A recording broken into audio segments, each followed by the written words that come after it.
আজকে আমি তোমাদের ক্লাস 6-এর কোষে দেখি 5.1-এর জ্যামিতিগুলো শুরু করছি তোমাদের 7-এর দাগ থেকে। তো 7-এর অঙ্কটি কি বলেছে দেখো, বলেছে এবি সরলরেখাংশ আঁকি যার দৈর্ঘ্য তোমার হচ্ছে 8 সেমি। এই এবি সরলরেখাংশের উপরে একটি বিন্দু পি নিলাম, যাতে এপি সমান 3 সেমি দেখাতে হবে, পিবি সমান 5 সেমি দেখাতে হবে। স্কেল ও কম্পাসের সাহায্যে পি বিন্দু থেকে তোমার কি করতে হবে, এবি সরলরেখাংশের উপর পি এর লম্ব আঁকবে। তো প্রথমে আমি একটা সরলরেখা এঁকে নিচ্ছি 8 সেন্টিমিটার, যার দৈর্ঘ্য 8 সেন্টিমিটার, সেটা হচ্ছে তোমার এবি সরলরেখাংশটা। এটা আগে প্রথমে এঁকে নেব। তো দেখো আমি প্রথমে 8 সেন্টিমিটার দৈর্ঘ্যের একটা সরলরেখা এঁকে নিচ্ছি।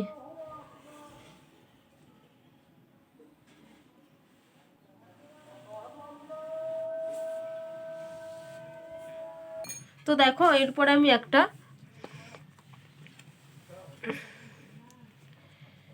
দৈর্ঘ্যের যে কোনো দৈর্ঘ্যের একটা সরলরেখা নিয়েছি।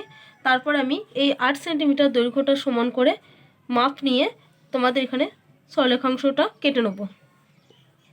ঠিক আছে, এখানে বলা আছে দেখো এই যে 8 সেন্টিমিটার হয়ে গেছে।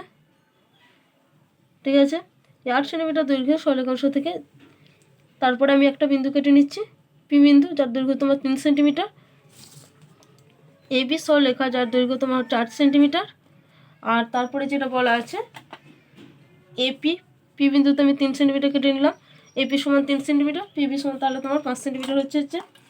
তারপরে বলেছে দেখো পেন্সিল কম্পাসের সাহায্যে পি বিন্দুতে লম্ব অঙ্কন করতে হবে। তো লম্ব অঙ্কন করার জন্য কি করছি দেখো, যে কোনো দৈর্ঘ্য ব্যাসার্ধ আঁকছি।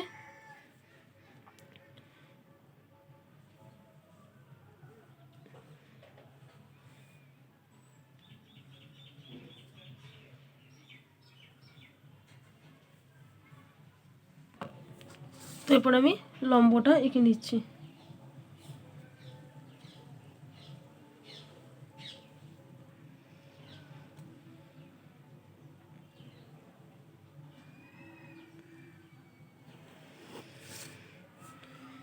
লম্বটার নাম দেওয়া আছে দেখো পিএল।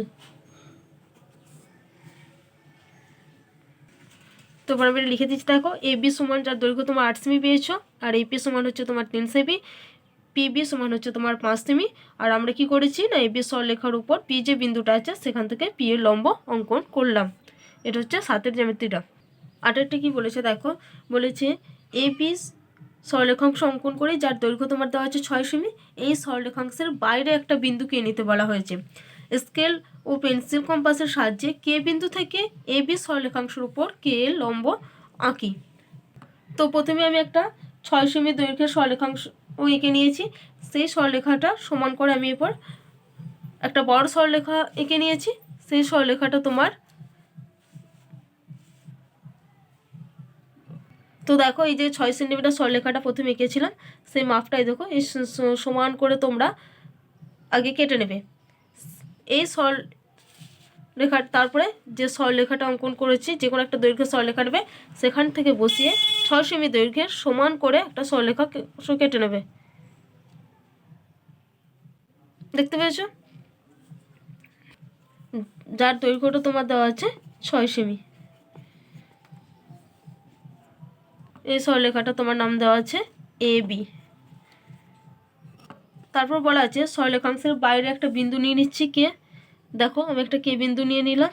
এই কে বিন্দু থেকে এ বি সরলরেখার উপর তোমার লম্ব অঙ্কন করতে হবে। তো লম্বটা অঙ্কন করার জন্য প্রথমে এরকম একটা বৃত্তচাপ আমি নিয়ে নিচ্ছি।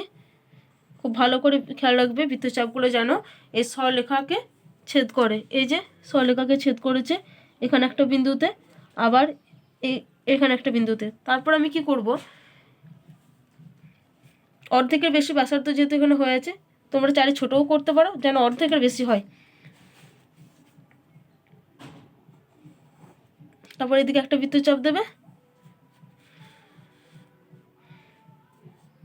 তারপর এই বিন্দু থেকে বসিয়ে এদিকে একটা বৃত্তচাপ দেবে।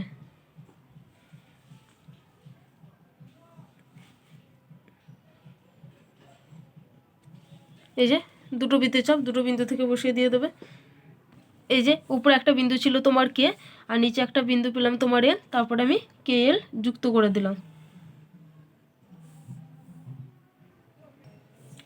কি বলেছে দেখো, একটা স্কেল ও পেন্সিলের সাহায্যে একটি ত্রিভুজ এ বি সি আঁকি।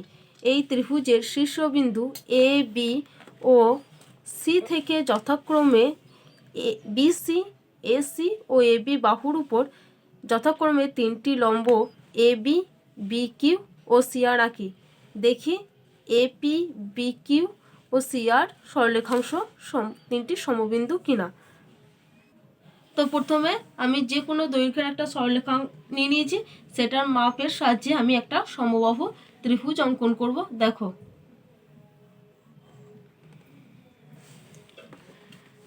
ওই সরলরেখাটা সমান করে আমি একটা সরলরেখাংশ কেটে নিচ্ছি মেন সরলরেখা থেকে। দেখো তারপরে একটা সরলরেখা এঁকেছি, ওখানে একটা কাট দেবে, উপরের দিকে একটা কাট দাও, উপরের দিকে, তারপরে এই কাটা অংশ থেকে বিন্দুটা বসিয়ে আবার একটা কাট দাও, দিয়ে দেখো ওখানে একটা বিন্দু পেলাম, দিয়ে ত্রিভুজ অঙ্কন করলাম।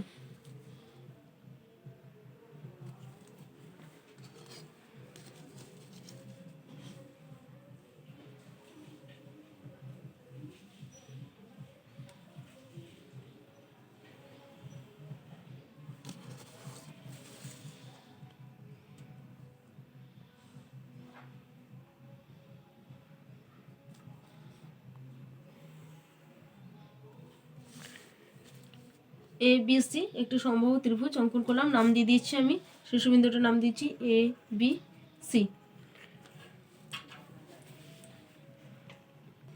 এরপর আমি দেখো এ বিন্দু থেকে বিসি বাহুর উপর লম্ব আঁকার জন্য একটা বৃত্তচাপ নিয়েছি। এই বিন্দু থেকে এর আগে দেখবে লম্ব কিভাবে এঁকেছি সেভাবে আঁকছি, বিসি বাহুর উপর একটা চাপ নিয়ে নিচ্ছি।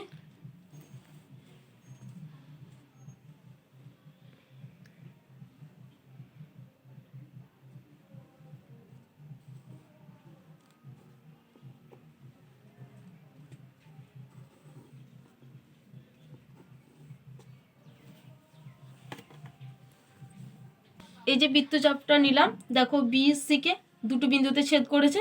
এরপর আমরা অর্ধেকের বেশি ব্যাসার্ধ নিয়ে আঁকবো। দেখো কিভাবে আঁকছি, অর্ধেকের বেশি ব্যাসার্ধ নিয়ে নিয়েছি, সি বিন্দু থেকে একটা কাট দিচ্ছি এদিকে।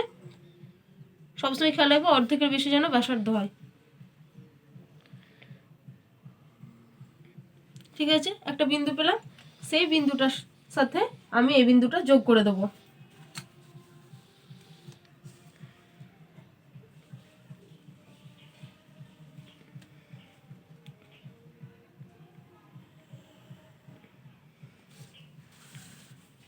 তাহলে আমি এপি লম্ব পেলাম। ঠিক সেইভাবে আমি বি বিন্দু থেকে আবার একটা এসি বাহুর উপর লম্ব আঁকছি।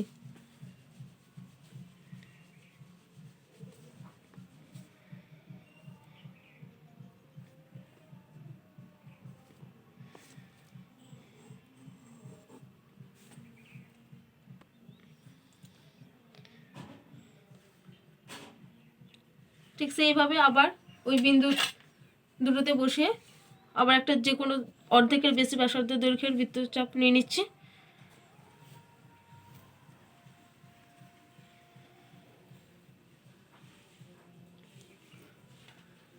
যার নাম দিচ্ছি কিউ, যে বিন্দুটা পাচ্ছি।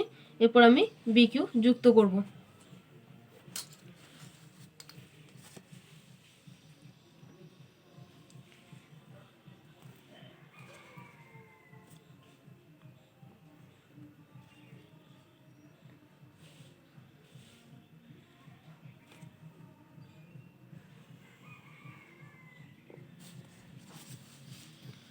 ঠিক সেইভাবে আমরা সি বিন্দু থেকে আবার এ বি বাহুর উপর বৃত্তচাপ আঁকবো।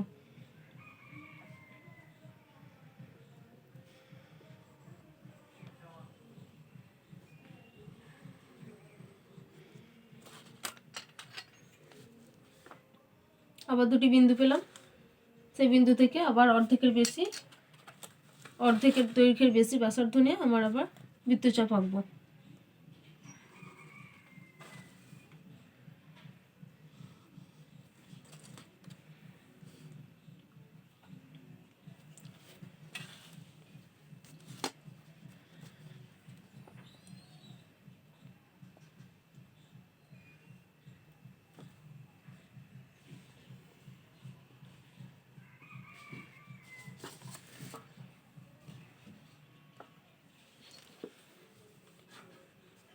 আর নাম দিলাম।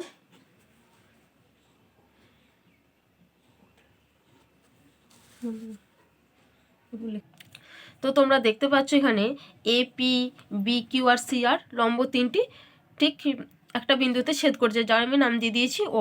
তাহলে তিনটে বিন্দুতে ছেদ করা মানে হচ্ছে তিনটে লম্ব একটা বিন্দুতে ছেদ করার অর্থ হচ্ছে যে লম্ব তিনটি হচ্ছে তোমার সমবিন্দু। ঠিক আছে, তো আমি একটু লিখে দিচ্ছি, দেখো কি করেছি না, ত্রিভুজ এ বি সি এর শীর্ষবিন্দু এ বি সি থেকে যথাক্রমে বি সি এ সি ও এ বি বাহুর উপর লম্ব অঙ্কন করলাম। লম্ব তিনটি হলো এপি কমা দিয়ে বি কিউ কমা দিয়ে হচ্ছে তোমার সিআর। ছবি থেকে কি দেখতে পাচ্ছি না, লম্ব তিনটি হচ্ছে তোমার সমবিন্দু। তোমার আটের জ্যামিতিটা এঁকেছিলাম, তো এখানে লেখাটা একটু বাকি ছিল, সেটা হচ্ছে তোমার এ বি সমান 6 সেমি লিখতে হতো। আর এ বি সরলরেখাংশের বাইরের বিন্দু কে থেকে এ বি বাহুর উপর কে লম্ব অঙ্কন করলাম, অর্থাৎ এ বি লম্বর, দেখো এটা চিহ্ন, এ বি লম্ব কে তোমরা এভাবেও লিখতে পারো। তোমাদের যদি ভালো লেগে থাকে জ্যামিতিগুলো করানোগুলো, তাহলে তোমরা আমার চ্যানেলটা একটু সাবস্ক্রাইব করে দেবে।